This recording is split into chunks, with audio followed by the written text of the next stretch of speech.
हे आहे गोकुळचं श्रीखंड. अगदी जिभेवर रेंगाळणार. जिभेवरच नाही तर मनावरही रेंगाळणार. गोकुळ श्रीखंड, मनावर रेंगाळणार.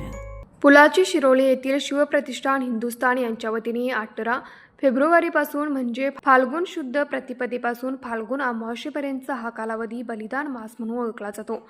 पुलाची शिरोली शिवप्रतिष्ठान हिंदुस्थान यांच्या वतीने आज सकाळी 6 वाजता 50 धारकऱ्यांनी सामूहिक मुंडन केलं. तसेच ज्या कोणाला मुंडन करायचे असेल त्यांनी आपापल्या पातळीवरती मुंडन करून घ्यावे असे शिवप्रतिष्ठानच्या वतीने आवाहन करण्यात आलं आहे. तसेच दररोज सायंकाळी प्रत्येक चौकामध्ये छत्रपती श्री संभाजी महाराज यांची प्रतिमा समोर ठेवून श्रद्धांजली वाहिल्यानंतरच सर्व वारकऱ्यांनी अन्न ग्रहण करण्याचे आहे. बलिदान मासामध्ये गोड पदार्थ, मांसाहार, एक वेळचे अन्नत्याग, गादीवर झोपणे, टीव्ही पाहणे, पायातील चप्पल सोडणे, शुभ कार्यास न जाणे अशा पद्धतीने धर्मवीर छत्रपती श्री संभाजी महाराज बलिदान मासाचे पालन करावे असे आवाहन शिवप्रतिष्ठान हिंदुस्थानचे कोल्हापूर जिल्हाध्यक्ष विठ्ठलराव पाटील यांनी केले. छत्रपती श्री संभाजी महाराजांचे शौर्य, विद्वत्ता आणि कर्तृत्व यांची माहिती नव्या पिढीपर्यंत पोहोचवणे ही काळाची गरज आहे.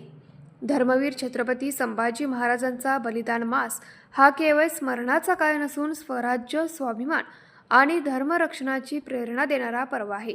त्यांच्या त्यागातून राष्ट्रप्रेमाची ज्योत प्रत्येकाच्या मनात प्रज्वलित राहो हीच या मासानिमित्त सर्वांची भावना आहे.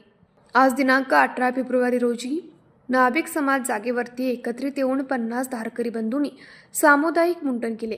यावेळी श्री शिवप्रतिष्ठान हिंदुस्थानचे जिल्हाध्यक्ष विठ्ठल पाटील, जिल्हा कार्यवाह सुरेशराव यादव, तालुका संपर्क कार्यवाह अर्जुन विष्णू चौगुले, गाव कार्यवाह नितीन चव्हाण, तसेच सागर चव्हाण, संदीप चव्हाण, भरत ठमके, अनिकेत पाटील, आशुतोष उन्हाळे आणि लहान धारकरी उपस्थित होते. यासाठी नाभिक समाजातील राहुल चव्हाण, शरद गायक, राजू, संतोष राऊत यांचे सहकार्य लाभले.